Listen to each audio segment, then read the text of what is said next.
Hey, thanks for tuning in to Twang and Bang. That I thought was pretty cool. It sounded like a human heartbeat, but it was actually this AR-15 slowed down to 10% of actual speed. And the way I got that footage was with this GoPro black camera here. It's actually a pretty cool upgrade from the previous versions of the GoPro. Of course, when I got the GoPro, I was like, how do I get this onto a rifle or any kind of firearm? And really, there was one company that stood out, and that's Strikemark. They make a number of different mounts to get your GoPro onto a Picatinny rail. I want to show you the Cantilever Mount and give you kind of a quick primer on some cool ways of mounting it so that you get good footage. Of course, this is also going to include a lot of range time, and that's what's coming up next on Twang and Bang.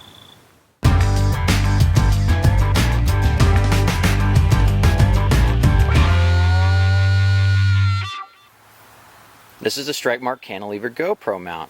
On the right here you can see the slot for sliding it onto any 1913 Picatinny rail. It's actually loose enough in specs that it will slide onto off-spec rails, and then you lock it down with this Allen head set screw. On this side you've got your standard GoPro mount, and it means that you can mount the camera facing either direction. Of course, I have to reveal one modification I made already. I used a standard GoPro sticky mount that comes with the GoPro cameras to give me more mounting options. And I'll get into why I think that's important later. But basically, it's one solid piece of machined aluminum. They don't call the camera the hero for nothing, because the top reason you're going to use this is to show how awesome you are. As I pull off this super fast reload, I don't think I've ever done it that fast before or since then, which is why I'm flashing the tactical dimples. The Strikemark allows you to mount a GoPro anywhere you have enough rail and on either side of your weapon, so you can get different perspectives depending upon where you put the camera. They're also called point of view cameras for a reason.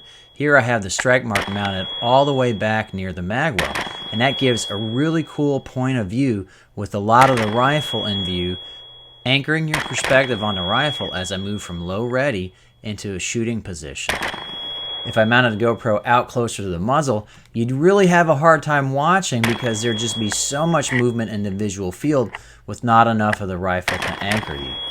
That ringing you hear is actually the tuning fork effect of the AAC flash hider. They're known to do that. One of the drawbacks of the Strikemark Cantilever mount is it only has a GoPro slot on one side. This SBR doesn't give me enough rail surface to mount the GoPro from underneath, so I've got to hang the camera upside down, and this gives a little bit of a weird perspective, and you don't see enough of the shooter from this angle.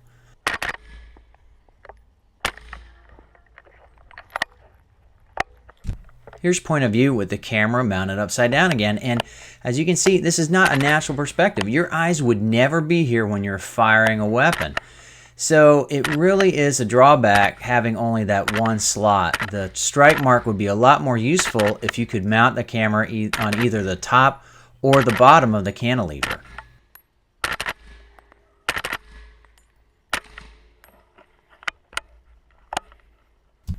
By mounting my GoPro on my Saga 12, I can show you something really cool about semi-automatic rate of fire.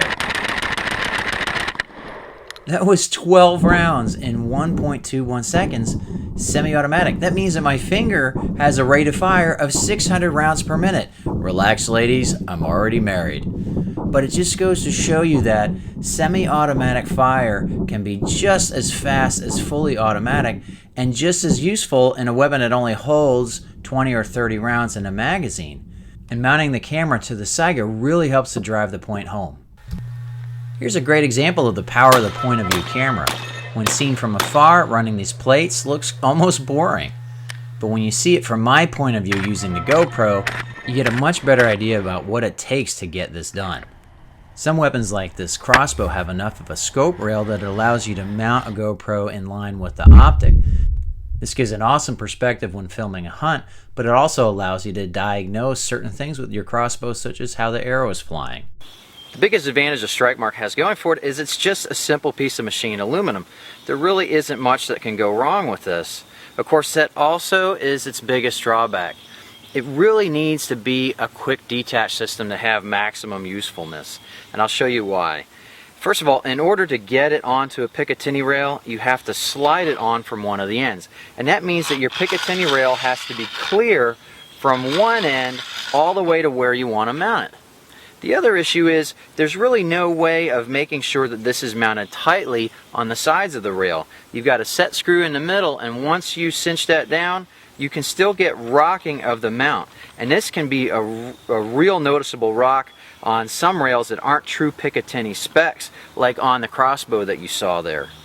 The last thing is that simply there are times where you just want to quickly pull it off of one Picatinny rail and put it on another. You actually have to sit there and crank to take it off, slide it off, and crank to put it back down. And with very little thread depth because of the thinness of the mount, you actually have to be really careful how you do that so you don't strip the threads out. I really would love this to be a quick detach system, and hopefully Strikemark will come out with that kind of solution soon. Overall, I'm actually pretty happy with this for $50. It does what it's advertised to do, and I haven't had any major problems with it.